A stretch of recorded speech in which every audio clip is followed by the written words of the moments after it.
है। ठीक, तो आज से तीसरा पाठ शुरू करते हैं, परमाणु एवं अणु।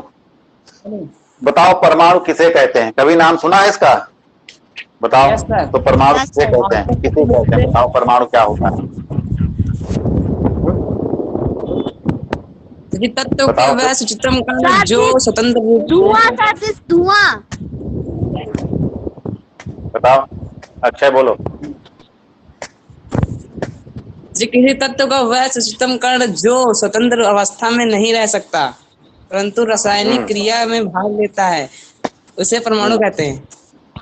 हाँ, किसी तत्व का वह सबसे छोटा कण, सूक्ष्मतम, सूक्ष्मतम का मतलब वह सबसे छोटा कण जो स्वतंत्र अवस्था में नहीं रह सकता है, उसको हम परमाणु कहते हैं। और यह रासायनिक क्रिया में भाग लेता है, रासायनिक क्रिया में भाग लेता है लेकिन स्वतंत्र अवस्था में नहीं रह सकता है। और एक दूसरा पदार्थ है ये अणु। अणु क्या होगा? यदि दो या दो से अधिक परमाणुओं के आपस में मिल जाने से अणु बनता है। ये कोई जरूरी नहीं, बनता है। एक परमाणु अणु भी होते हैं। जी सर, होते हैं।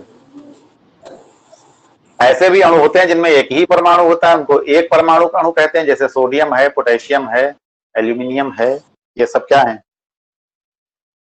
ये एकल परमाणु हैं।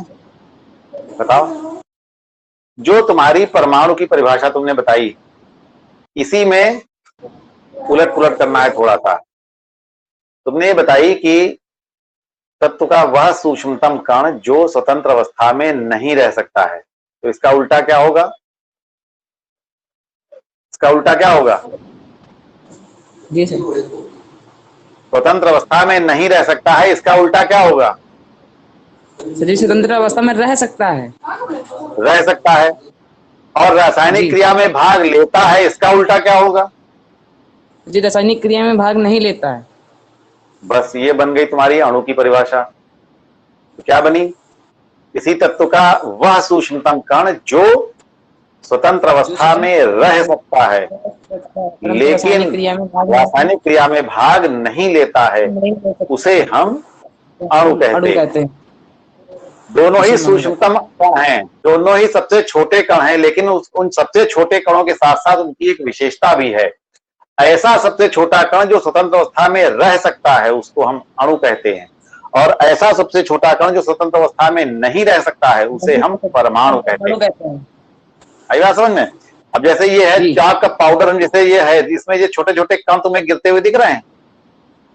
देखो, दिख रहे हैं? ये नहीं दिख रहे हैं? अब देखो, दिखे? दिख रहे हैं सर। गिरते हुए दिखे? तो ये जो कण तुमको महीन महीन से दिख रहे हैं, ये क्या है? ये अणु हैं। हो सकता है कि इनमें, इन अणुओं के भीतर भी बहुत सारे अणु हों अभी, और तुमको बड़े बड़े कण दिख रहे हों। तो कण जो होते हैं वो अणुओं से मिलकर बने होते हैं। तो जब तक पदार्थ ऐसा हो कि उसके कण स्वतंत्र अवस्था में रह सकते हो, तो ऐसे कणों को हम कहते हैं अणु।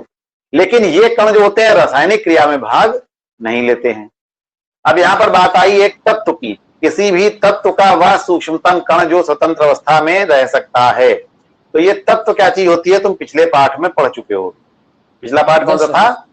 क्या हमारे आसपास के पदार्थ शुद्ध हैं, उसमें तुमने पढ़ा था तत्व और यौगिक के बारे में। तो तत्व किसे कहते हैं?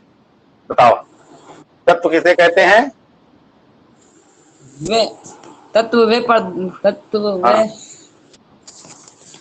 पदार्थ होते हैं जिनमें एक ही प्रकार के परमाणु पाए जाते हैं, जिनमें एक ही प्रकार के परमाणु पाए जाते हैं, ऐसे पदार्थों को हम तत्व कहते हैं। जैसे हाइड्रोजन, नाइट्रोजन, ऑक्सीजन, ये सब क्या है? तत्व हैं। तो अभी तक हमको कितने तत्व ज्ञात हैं? 118 तत्व लगभग ज्ञात हैं। और जितने भी दुनिया में जितने भी पदार्थ पाए जाते हैं, अभी तक जितने भी दुनिया पदार्थ, अपने आसपास जितनी भी चीजें देखते हो, सभी पदार्थ जो हैं वो किसी ना किसी प्रकार के तत्व से या परमाणुओं से मिलकर के ही बने होते हैं। अब ये चॉक है, तो चॉक क्या है? कैल्शियम कार्बोनेट होता है। चॉक क्या होता है? कैल्शियम कार्बोनेट होता है। तो इसमें कितने तत्व जुड़े हैं? इसमें 3 तत्व हैं। एक ये कैल्शियम है, एक ये कार्बन है और एक ये ऑक्सीजन है। 3 प्रकार के तत्वों से मिलकर के बना है। जितना भी पदार्थ है पृथ्वी पर तुम्हें आसपास दिखाई देते हैं, सभी कैसे बने हैं? तत्वों से मिलकर के बने हैं।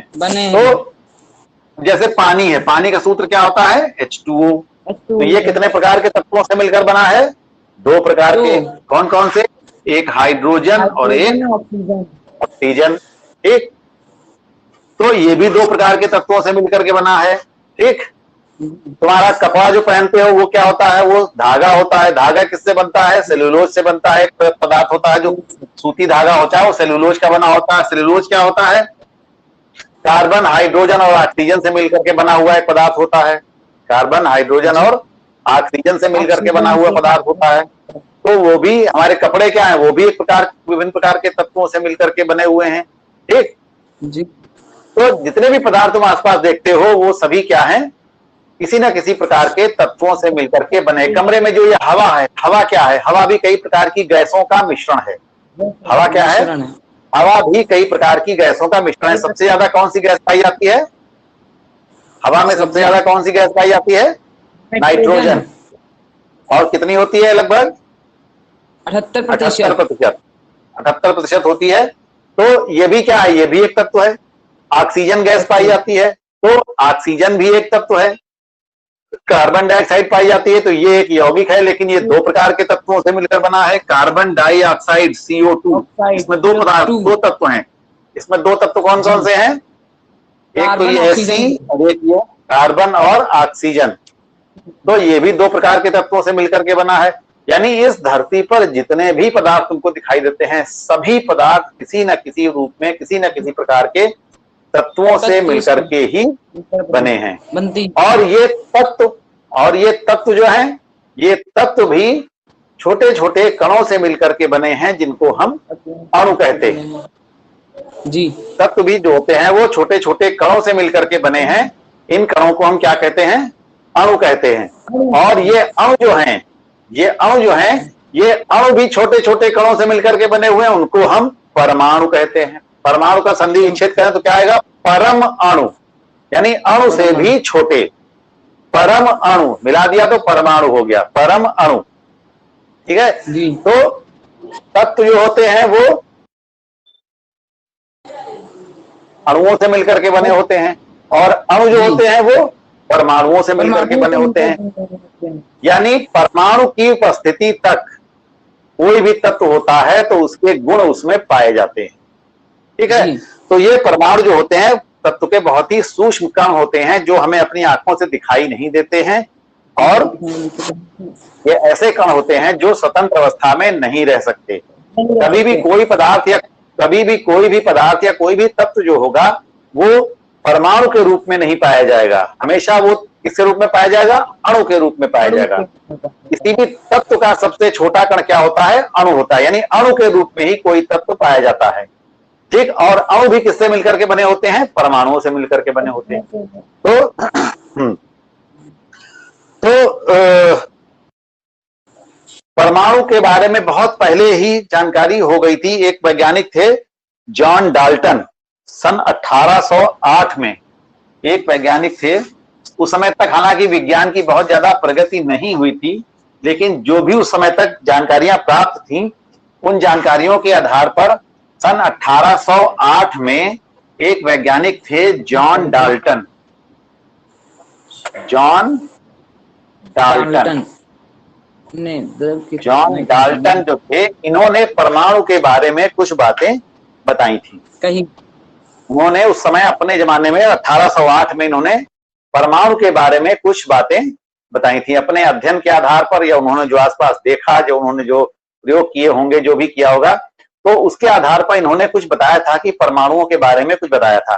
तो इन्होंने जितनी भी बातें बताई थी परमाणुओं के बारे में, उन सभी बातों को हम परमाणुवाद के नाम से जानते हैं, और इसको कहते हैं हम डाल्टन का परमाणुवाद। क्या कहते हैं? डाल्टन का परमाणुवाद। इसको हम कहते हैं डाल्टन का परमाणुवाद। को कहते हैं डाल्टन ने परमाणु के संबंध में जो भी विचार प्रस्तुत किए थे या जो भी बातें बताई थी, जो भी तथ्य दिए थे, उन सभी बातों को हम सम्मिलित रूप से क्या कहते हैं कि ये क्या है, डाल्टन का परमाणुवाद है। तो इन्होंने ऐसी कौन कौन सी बातें बताई थी जो डाल्टन के परमाणुवाद के नाम से प्रसिद्ध हुई? इन्होंने पहली बार बताई थी कि तत्व जो होता है वो सूक्ष्म कणों से मिलकर बना होता है, जिनको कि हम परमाणु कहते हैं। ये तो अब भी हम जानते हैं कि प्रत्येक तत्व जो होता है वो सूक्ष्मतम कणों से मिलकर बना होता है, जो जिन्हें कि हम परमाणु कहते हैं।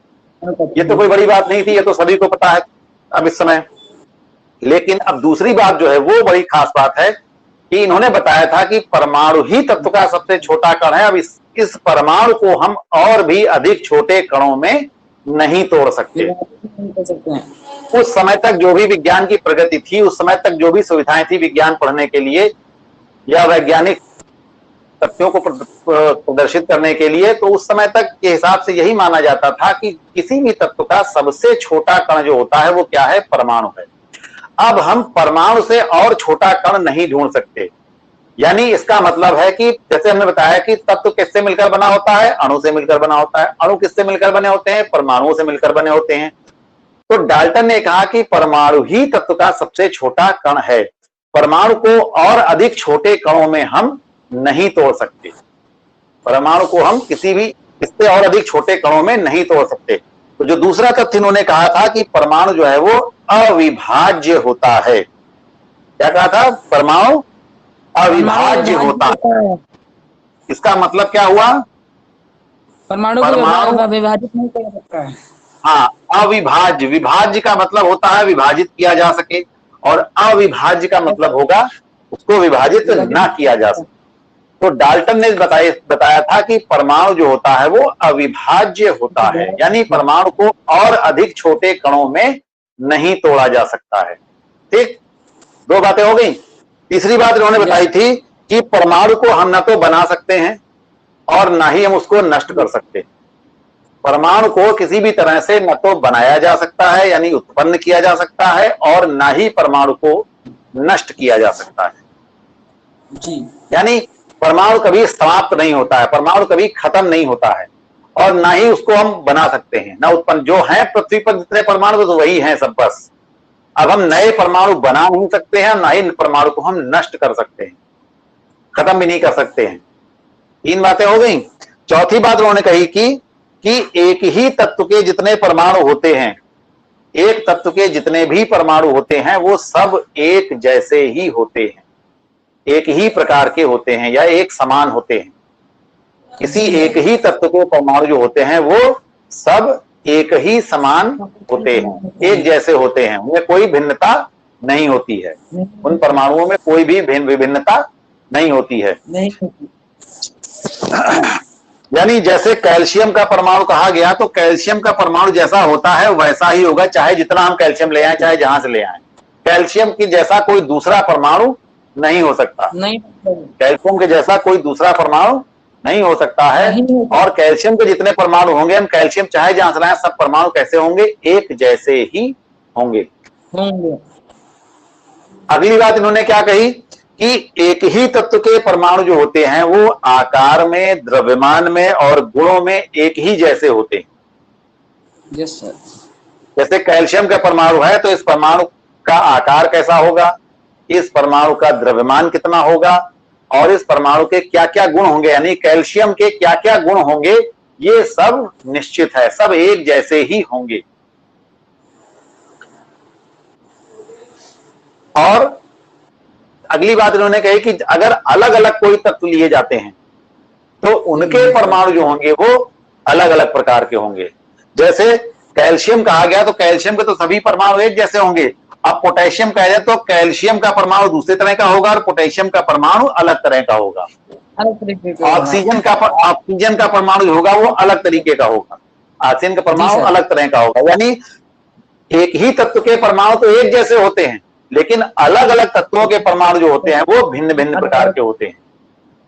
एक ही तत्व के परमाणु दो प्रकार के नहीं हो सकते, तीन प्रकार के नहीं हो सकते, लेकिन अलग अलग तत्वों के परमाणु जो होते हैं वो अलग अलग ही होते हैं। ठीक है। हाँ, फिर इन्होंने अगली एक बात कही कि दो या दो से अधिक परमाणु जब मिलते हैं या दो या दो से अधिक तत्व जब आपस में रासायनिक क्रिया करते हैं तो ये अणु जो होते हैं, ये जो परमाणु जो होते हैं वो एक निश्चित अनुपात में ही क्रिया करते हैं, एक निश्चित अनुपात में ही और एक सरल गुणित अनुपात में क्रिया करते हैं। यानी पूरा का पूरा परमाणु ही क्रिया करेगा। जैसे इसमें कहा गया कि H2O क्या है, इसमें हाइड्रोजन के 2 परमाणु हैं और ऑक्सीजन का 1 परमाणु है। ग्लूकोज का सूत्र होता है C6H12O6। यहां पर कार्बन के 6 परमाणु हैं, हाइड्रोजन के 12 परमाणु हैं और ऑक्सीजन के 6 हैं। तो उसको सबको बराबर काट दें तो हो जाएगा 1 2 1। ये अनुपात होगा। यानी जो अनुपात में जो गिनतियां आएंगी वो पूरी पूरी गिनतियां ही होंगी। ये नहीं होगा कि कहीं पर 1500 परमाणु कहीं आ जाए, आधा परमाणु आ जाए, कहीं पर पौना परमाणु आ जाए, ऐसा नहीं। परमाणु जब भी क्रिया करेगा पूरा का पूरा समूचा परमाणु क्रिया करेगा। तो यहां पर भी जब भी जो भी पदार्थ बनेंगे उनमें परमाणुओं की संख्या पूरी पूरी होगी। ये नहीं होगा कि इसमें 2 परमाणु इसके हैं तो आधा परमाणु इसका आ जाए, ऐसा नहीं हो सकता। क्यों नहीं हो सकता? बात, ये परमाणु अविभाज्य होता है। इन्होंने क्या कहा था कि परमाणु कैसा होता है? परमाणु अविभाज्य होता है। तो इसलिए परमाणु कभी भी आधा पौना चौथाई नहीं होगा। जब भी परमाणु क्रिया करेगा पूरा पूरा परमाणु क्रिया करेगा। या तो 1 परमाणु होगा या 2 परमाणु क्रिया करेंगे या 4 परमाणु क्रिया करेंगे। परमाणु जो होंगे वो हमेशा एक सरल गुणित अनुपात में ही क्रिया करेंगे। परमाणु जब भी दूसरे तत्वों के साथ क्रिया करेंगे तो उनका जो अनुपात होगा वो एक सरल अनुपात ही होगा। सीधा सीधा 1 2 2 3 5 7 5 7 2 3 6 8 जो भी होगा पूरी पूरी गिनतियां होंगी। ये नहीं कि 2 2.5 1 3.5 ऐसा नहीं होगा। इस तरह की कोई गिनती नहीं आएगी। तो पूरी पूरी गिनतियां ही आएंगी। फिर एक आदमी ने ये कहा कि जो परमाणु जब क्रिया करते हैं, जैसे हम इस समय क्या कहते हैं कि जैसे H2O, क्या हम कहते हैं H2O को हम कहते हैं कि ये क्या है? एक यौगिक है। किसका यौगिक है? हाइड्रोजन और ऑक्सीजन से मिल करके बना हुआ एक यौगिक है, हम ये कहते हैं। लेकिन ये उस समय तक ये यौगिक वाली बात नहीं थी। तो इन्होंने क्या कहा था कि जब परमाणु आपस में जुड़ते हैं या किसी के साथ रासायनिक क्रिया करते हैं तो रासायनिक क्रिया करने के पश्चात जो अणु बनता है उसको हम कहते हैं यौगिक परमाणु। इसको हम क्या कहते हैं? यौगिक परमाणु। यौगिक परमाणु। इसको क्या कहते हैं? यौगिक परमाणु। यानी जब परमाणु आपस में क्रिया करते हैं तो यौगिक परमाणु बनते हैं, यानी यौगिक के परमाणु बनते हैं। ये पूरा क्या है? यौगिक का एक परमाणु है। उन्होंने ये बताया था। ठीक, तो ये सब बातें इन्होंने किसने बताई थी? जॉन डाल्टन ने। जॉन डाल्टन ने परमाणु के बारे में इतनी सारी जानकारियां उन्होंने उस समय की परिस्थितियों के हिसाब से या उस समय के प्राप्त जानकारी के हिसाब से उन्होंने इतनी जानकारी परमाणु के बारे में दी थी। और इसी सभी जानकारी को हम डाल्टन का परमाणुवाद के नाम से जानते हैं। ठीक, डाल्टन का हाँ, एक रिवाइज करो कौन कौन सी बातें कहीं कि तत्व जो होता है वो अनेक सूक्ष्मतम कणों से मिलकर के बना होता है जिन्हें हम परमाणु कहते हैं। दूसरा, परमाणु जो होता है वो अविभाज्य होता है, परमाणु को और अधिक विभाजित नहीं किया जा सकता है। तीसरा, परमाणु को न तो उत्पन्न किया जा सकता है और ना ही नष्ट किया जा सकता है। ना तो हम परमाणु को बना सकते हैं और ना ही हम परमाणु को नष्ट कर सकते हैं। चौथा, पर एक ही तत्व के परमाणु जो होते हैं वो एक जैसे होते हैं। ठीक। पांचवा, अलग अलग तत्वों के परमाणु अलग अलग प्रकार के होते हैं। हाँ, एक ही तत्व के परमाणु एक जैसे होते हैं लेकिन अलग अलग प्रकार के तत्वों के परमाणु अलग अलग प्रकार के होते हैं। फिर अगला, कि जब परमाणु आपस में क्रिया करते हैं तो एक सरल गुणित अनुपात में ही क्रिया करते हैं और क्रिया करने के पश्चात यौगिक परमाणु बनाते हैं। तो हाइड्रोजन और ऑक्सीजन की क्रिया के बाद जो ये बना, ये क्या कहलाएगा उनके हिसाब से? ये क्या है? यौगिक परमाणु है जी। ये क्या है? यौगिक परमाणु है। H2O, CO2 क्या है? एक यौगिक परमाणु है डाल्टन के हिसाब से। तो जब परमाणु आपस में क्रिया करके नए पदार्थ बनाते हैं तो ये क्या बनाते हैं? यौगिक परमाणु बनाते हैं। तो लगभग 100 साल पहले तक डाल्टन के परमाणुवाद को तो खूब माना गया, क्योंकि उस समय तक ज्यादा जानकारी थी नहीं, ना ही विज्ञान में इतनी तरक्की हुई थी, ना ही इतनी ज्यादा खोजें हुई थी। तो डाल्टन की बातों को लोगों ने ऐसे ही मान लिया कि हाँ, इन्होंने जो कुछ कहा है बिल्कुल सही कहा है। और उस समय के हिसाब से जितनी जानकारी थी वो सही था भी। तो काफी समय तक इनका जो है ये माना जाता रहा, लेकिन उसके बाद फिर कुछ परिवर्तन आया, कुछ वैज्ञानिक खोजें होती रही लगातार, और उसके बाद जब आज जो है परमाणुओं के बारे में हम जितना जानते हैं वो डाल्टन के द्वारा बताई गई बातें सब लगभग बदल गई। शायद ही एक दो बात जो कोई रह गई हो डाल्टन के समय वाली, लेकिन अब कोई भी बात उनकी मान्य नहीं है। और अब हम परमाणु के बारे में जो कुछ भी जानते हैं इस समय, इन सभी बातों को हम उसको हम कहते हैं आधुनिक परमाणुवाद। उसको हम कहते हैं आधुनिक परमाणुवाद। और आधुनिक परमाणुवाद में क्या है कि डाल्टन ने जितनी भी बातें कही थी वो लगभग एक दो को छोड़ करके सभी बातें जो है वो बदल गई परमाणु के बारे में। क्या क्या थी? पहली बात इन्होंने क्या कही थी कि तत्वों का सबसे छोटा कण क्या होता है? परमाणु होता है। ये बात खैर ठीक है, किसी भी तत्व का सबसे छोटा कण जो होता है वो परमाणु होता है, ठीक। दूसरी बात इन्होंने कही थी कि परमाणु अविभाज्य होता है, लेकिन अब ये बात सही नहीं है। परमाणु को भी अब हमारे वैज्ञानिकों ने विभाजित कर लिया है, परमाणु को भी विभाजित कर चुके हैं। और हम तुम इस छोटे क्लासों में भी पढ़ चुके होंगे कि परमाणु को जब तोड़ते हैं, परमाणु के भीतर क्या होते हैं? 3 प्रकार के कण पाए जाते हैं। यानी परमाणु से भी छोटे कण, परमाणु से भी छोटे कण मौजूद हैं। अभी तक परमाणु को ही सबसे छोटा कण माना जाता था, लेकिन अब परमाणु को भी तोड़ा गया है और परमाणु से छोटे कण भी ज्ञात किए जा चुके हैं। वो कण कौन कौन से हैं? इलेक्ट्रॉन, प्रोटॉन और न्यूट्रॉन। यानी परमाणु जो होता है वो 3 प्रकार के कणों से मिलकर बना है। वो क्या है? Electron, proton, neutron. प्रोटॉन और न्यूट्रॉन। अब हम ये बात जानते हैं आजकल की नहीं जानते हैं? जी सर। यानी डाल्टन की ये बात गलत हो गई। डाल्टन ने क्या कहा था कि परमाणु जो है वो अविभाज्य होता है, लेकिन अब क्या है? परमाणु विभाज्य है। आधुनिक परमाणुवाद में दूसरा तथ्य क्या हो, दूसरा पॉइंट क्या हुआ कि परमाणु कैसा है? विभाज्य है। यानी और इसको इलेक्ट्रॉन, प्रोटॉन तथा न्यूट्रॉन में विभाजित किया जा सकता है। डाल्टन ने कहा था कि परमाणु अविभाज्य है, लेकिन आधुनिक परमाणुवाद ये कहता है कि परमाणु विभाज्य है और इसे हम इलेक्ट्रॉन, प्रोटॉन तथा न्यूट्रॉन में विभाजित कर सकते हैं। इलेक्ट्रॉन, प्रोटॉन तथा न्यूट्रॉन में इसको हम विभाजित कर सकते हैं। तो दूसरी बात इनकी गलत हो गई। तीसरी बात क्या कहा था इन्होंने कि एक ही तत्व के परमाणु जो होते हैं वो एक जैसे ही होते हैं। ऐसा भी नहीं है, ऐसा भी जरूरी नहीं है। कुछ तत्व ऐसे हैं जिनके परमाणु अलग अलग प्रकार के हैं। वो तत्व हैं, जैसे उनमें से एक तत्व है हाइड्रोजन। हाइड्रोजन के 3 प्रकार के परमाणु होते हैं।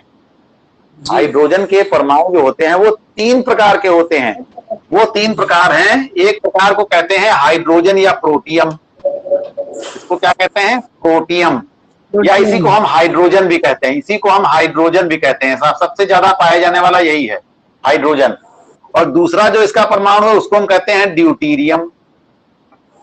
इसको क्या कहते हैं? ड्यूटीरियम। ड्यूटीरियम। और तीसरा जो परमाणु है इसका उसको कहते हैं ट्राइटियम। तो हाइड्रोजन जो है वो 3 तरह के परमाणुओं में पाया जाता है। हाइड्रोजन के परमाणु 3 तरह के होते हैं। इनको हम कहते हैं समस्थानिक। ऐसे भी और भी तत्व हैं जिनके कई कई प्रकार के रूप हैं, तो इनको हम कहते हैं समस्थानिक। तो हाइड्रोजन 3 प्रकार का पाया जाता है। ये तीनों क्या कहलाते हैं? हाइड्रोजन के समस्थानिक कहलाते हैं। तो ये बात भी गलत हो गई डाल्टन की। डाल्टन ने कहा था कि एक ही तत्व के सभी परमाणु एक जैसे होते हैं, लेकिन अब यहां तो नहीं दिख रहा है। यहां तो दिख रहा है कि हाइड्रोजन के परमाणु कैसे हैं? 3 तरह के हैं। 3 तरह के हैं। प्रोटियम 3 तरह हो गए ना। यानी सभी तत्वों के परमाणु एक जैसे ही हो ये जरूरी नहीं है। नहीं, ठीक है। तो एक ही तत्व के परमाणु एक जैसे हो ये जरूरी नहीं है। एक ही तत्व के परमाणु जो होते हैं वो अलग अलग प्रकार के भी हो सकते हैं। और ऐसे परमाणुओं को हम कहते हैं समस्थानिक। ऐसे परमाणु क्या कहलाते हैं? समस्थानिक। अंग्रेजी में इसको कहते हैं आइसोटोप। आइसोटोप। फिर उन्होंने क्या कहा था कि भिन्न भिन्न तत्वों के परमाणु जो होते हैं वो अलग अलग प्रकार के होते हैं।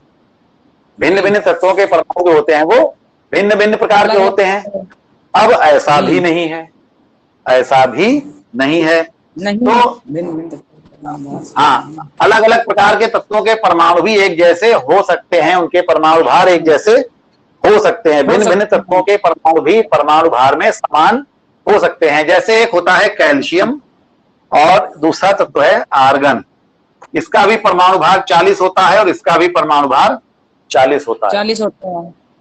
हाँ, तो ये दोनों तो अलग अलग तत्व हैं, लेकिन इन दोनों का परमाणु भार बराबर है। इन दोनों का परमाणु भार बराबर है। Yes sir. तो ऐसा भी संभव है कि अलग अलग तत्वों के परमाणु भार यानी इनका द्रव्यमान जो है वो एक जैसा हो सकता है। किसने कहा? आधुनिक परमाणुवाद में अब ये ढूंढा गया। आधुनिक परमाणुवाद में ये कहा गया। डाल्टन ने क्या कहा था कि भिन्न भिन्न तत्वों के परमाणु द्रव्यमान भिन्न भिन्न ही होते हैं, एक जैसे नहीं हो सकते।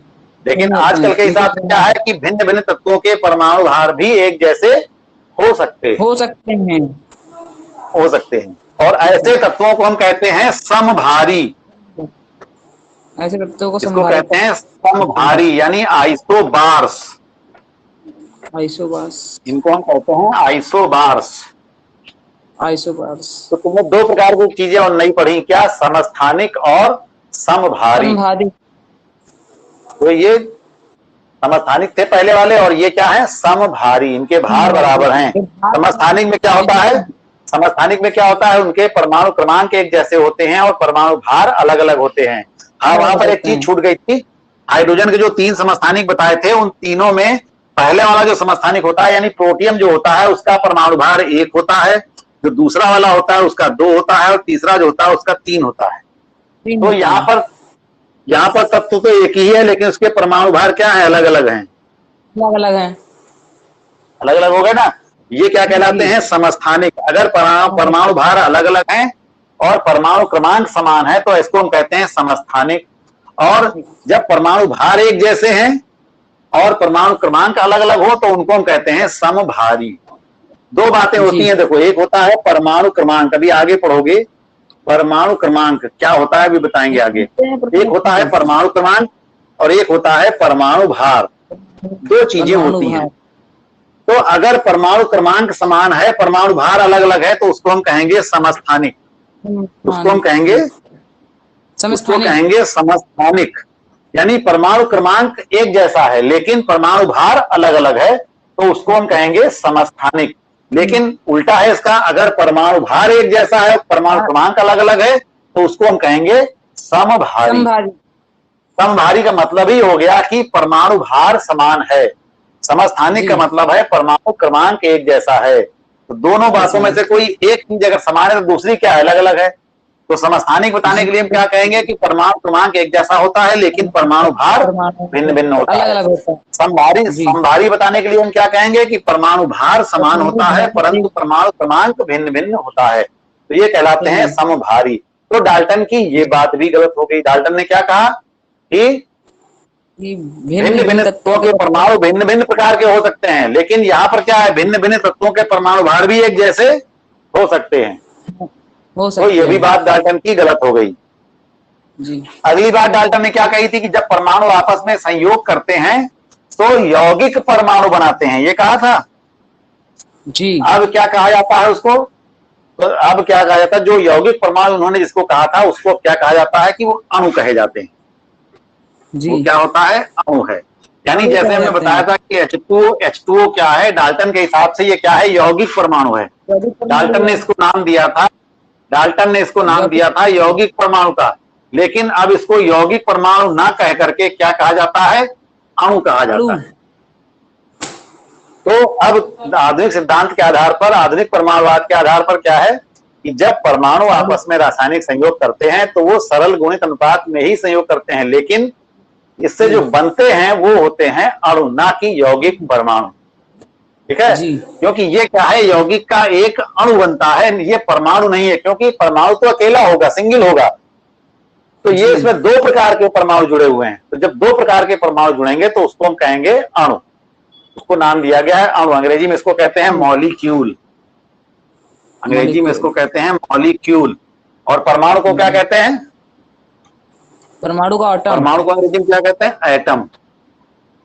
परमाणु को कहते हैं एटम और अणु को कहते हैं मॉलिक्यूल। ठीक है, तो इतना समझ आ गया।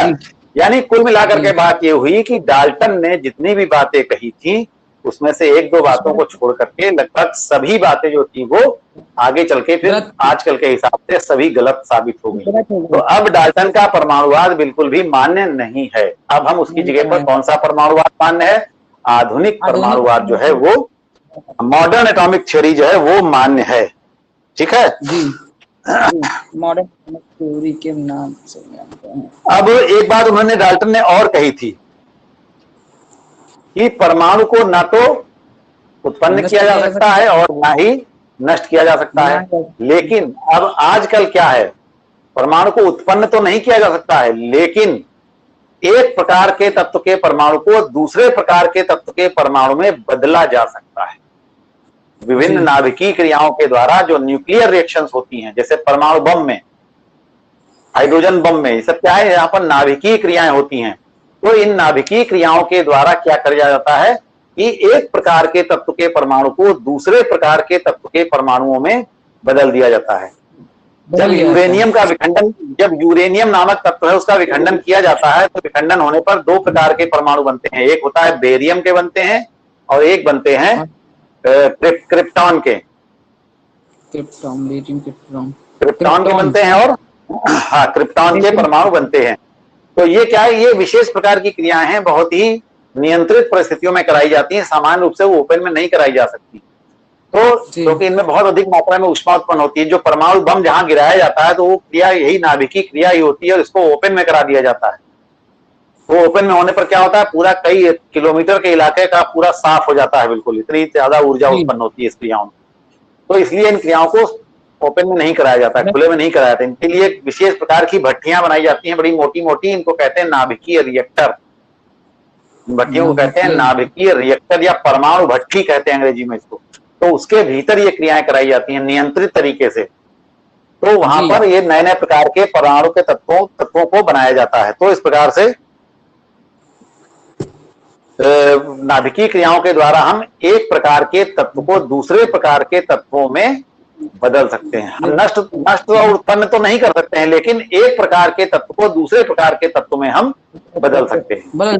ठीक है, हाँ। और इन्होंने आधुनिक परमाणुवाद में यह भी कहा जाता है कि जो रासायनिक अभिक्रिया होती है वो इलेक्ट्रॉनों के आदान प्रदान के द्वारा ही होती है। यानी जो परमाणु को तोड़ा गया है, परमाणु को तोड़ने पर 3 कण बने हैं। कौन कौन से? इलेक्ट्रॉन, प्रोटॉन और न्यूट्रॉन। तो इनमें से इलेक्ट्रॉनों के आदान प्रदान के कारण ही रासायनिक अभिक्रिया होती है।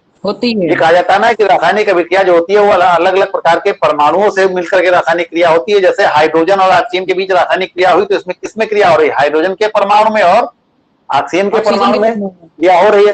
तो हाइड्रोजन और ऑक्सीजन के परमाणु में किस चीज का आदान प्रदान होता है जो रासायनिक क्रिया मानी जाती है? तो वो होता है इलेक्ट्रॉन। प्रोटॉन न्यूट्रॉन का नहीं, केवल इलेक्ट्रॉन का। इलेक्ट्रॉन का आदान प्रदान होता है और तब ये क्रिया होती है इस तरीके से।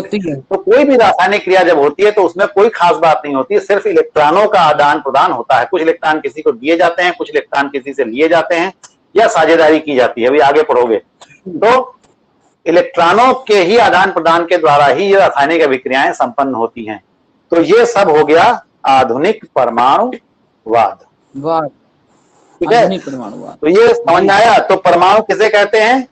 किसी तत्व का वह सूक्ष्मतम कण जो स्वतंत्र अवस्था में नहीं रह सकता है परंतु रासायनिक क्रिया में भाग लेता है, उसे हम परमाणु कहते हैं। फिर किसी तत्व का वह सूक्ष्मतम कण जो स्वतंत्र अवस्था में रह सकता है परंतु रासायनिक क्रिया में भाग नहीं लेता है, उसे हम अणु कहते हैं। ठीक, तो ये इतना समझ में आ गया? जी सर। Yes sir. चलो फिर आज फिर इतना ही रखते हैं, फिर इसके आगे फिर कल।